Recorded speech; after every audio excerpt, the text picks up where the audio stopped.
안녕하세요. 이렇게 글로 제 속마음을 꺼내보기는 처음이라 많이 떨리네요. 어디 가서 이런 이야기를 한다고 해도 요즘은 다 그렇다. 손주 봐주는 게 좋지 않느냐 같은 말만 돌아올 게 뻔해서 제 마음을 솔직하게 털어놓을 곳이 참 없었습니다. 그래서 오늘은 조금 이기적인 사람처럼 보이더라도 제 진짜 마음을 적어보려고 합니다. 저는 올해 70을 앞둔 평범한 시어머니입니다. 젊을 때 남편 일 도우며 외아들 하나를 키우려 정말 악착같이 살았습니다. 그 아이 하나 잘 되라고 뭐든 아끼고 양보하며 살았지요. 아들이 공부한다고 밤늦게 들어오면 잠결에도 일어나 밥 데워주고 입시 끝나고 탈이 나서 며칠을 앓을 때는 제 잠도 끼니도 다 잊고 돌봤습니다. 부모라면 다 그렇겠지만 저는 정말 그 아이가 내 전부인 줄 알고 살았습니다. 아들이 결혼을 한다고 했을 때도 내 품을 떠나는 아쉬움보다 이제는 행복하게 살겠구나 하는 기쁨이 더 컸습니다. 며느리도 착해 보였고 처음엔 서로 예의를 갖추며 잘 지냈습니다. 문제는 손주가 생기면서부터 조금씩 틀어지기 시작했습니다. 처음에는 어머니, 잠깐만 좀 봐주세요. 병원 좀 다녀올게요. 이런 식이었어요. 저도 손주는 귀여우니 흔쾌히 그래, 다녀와라 했죠. 그때만 해도 저는 그 부탁이 도움 요청이라고 생각했습니다. 그런데 그게 어느 순간부터 당연한 일처럼 변해갔습니다. 어느 날은 예고도 없이 집 앞에서 전화가 왔습니다. 어머니, 지금 애 좀 맡아주세요. 저 약속이 갑자기 생겨서요. 그 말이 떨어지기도 전에 이미 차문을 열고 애를 저한테 떠맡기더라고요. 저는 고무장갑 끼고 설거지하던 중이라 황급히 닦아내며 아이를 받아야 했습니다. 그리고 그 며느리는 금방 올게요. 하나 남기고 떠났습니다. 그런데 그 금방이라는 말이 문제입니다. 금방이란 2~3시간을 말하는 건가요? 아니면 반나절을 말하는 건가요? 저는 아직도 그 답을 모르겠습니다. 며느리는 그렇게 아이만 던져놓고 연락도 안 됩니다. 제가 전화하면 지금 운전 중이라 못 받아요. 문자하면 금방 갈게요. 이렇게만 답합니다. 그러다 해가 지고 밥때가 되어서야 나타나는 날도 많습니다. 그동안 저는 밥도 못 챙겨 먹고 화장실 한번 편히 못 가고 손주를 돌봅니다. 손주는 참 예쁩니다. 제가 힘들어도 웃는 얼굴 보면 마음이 녹고 장난치는 모습 보면 나도 모르게 웃음이 나지요. 하지만 아무리 손주가 귀엽다 해도 저는 엄마가 아니고 보모도 아닙니다.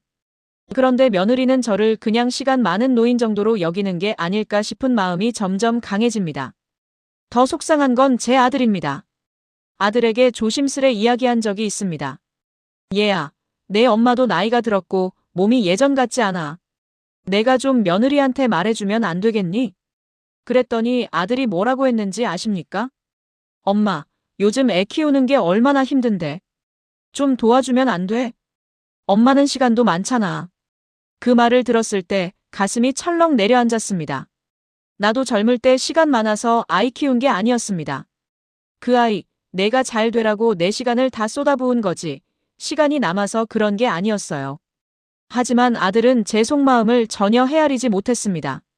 아니 헤아리려고 하지 않는 것 같았습니다. 그저 며느리의 편을 들고 눈치를 보고 제 얘기는 귀에 들어오지도 않더군요. 그날 이후로 저는 제 아들을 다시 바라보기 시작했습니다. 저 아이가 정말 내가 알던 그 아들인가? 나에게 기댈 줄 알면서도 항상 고마워하던 그 아들 맞나? 왜 며느리 힘든 건 헤아리면서 정작 자기 엄마의 힘듦은 보려고도 하지 않는 걸까? 그런 생각이 하루에도 10번은 듭니다. 며칠 전에는 이런 일도 있었어요. 제가 건강검진 때문에 병원에 가야 하는 날이었습니다. 아들한테는 이미 일주일 전에 말해놓았고 며느리에게도 얘기해두었습니다. 그런데 그날 아침 며느리가 문 앞까지 와서 애를 들이밀며 말하는 겁니다. 어머니, 오늘 친구 만나기로 해서요. 애 좀 봐주세요. 제가 병원 간다고 했던 걸 아예 기억조차 하지 않는 눈치더군요. 제가 오늘은 안 돼. 내가 병원 예약해놨어. 하니까 며느리 얼굴이 굳어지더니 그럼 어쩌죠? 저도 약속을 바꾸기 힘든데. 한참을 망설이더니 그냥 어머니가 좀 미루시면 안 돼요? 이러는 겁니다. 그 말을 듣는 순간 가슴이 뻐근해지면서 눈물이 핑 돌더군요. 병원 가는 날은 미뤄도 되는데 며느리 약속은 절대 미루면 안 되는 건가요? 제가 그렇게 가벼운 존재인가요? 제가 제 몸 챙기려는 건 그들에겐 아무 의미도 없는 건가요? 그날은 결국 애를 보지 않겠다고 마음을 단단히 먹고 병원으로 갔습니다. 며느리는 마지못해 데리고 돌아갔지만 그 뒤로 아들이 전화해 왜 그렇게까지 하냐며 서운한 티를 냈습니다. 그 순간 저는 정말 서러웠습니다. 내 서운함은 왜 내겐 서운함조차 되지 않는지, 내 감정은 왜 이렇게 가볍게 취급되는지. 저는 손주를 사랑합니다. 하지만 저는 할머니이고 할머니는 사랑으로 보태는 사람이지 멋대로 불러다 쓰는 무료 보모가 아닙니다. 도와주는 것과 이용당하는 건 하늘과 땅 차이입니다. 그런데 우리 며느리는 점점 그 차이를 모르는 것 같고 우리 아들은 그걸 보면서도 모른 척하는 사람처럼 변해버렸습니다. 아들이 저렇게까지 며느리 쪽만 바라볼 줄은 몰랐습니다.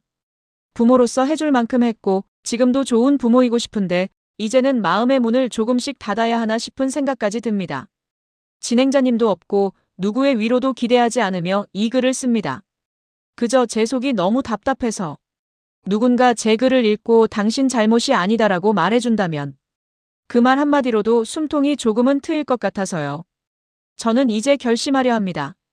제가 도와줄 수 있는 만큼만, 제 체력과 마음이 허락하는 만큼만 도울 겁니다. 내가 먼저 무너지면 아무도 책임져 주지 않는다는 걸 이 나이가 되어서야 뼈저리게 깨달았으니까요.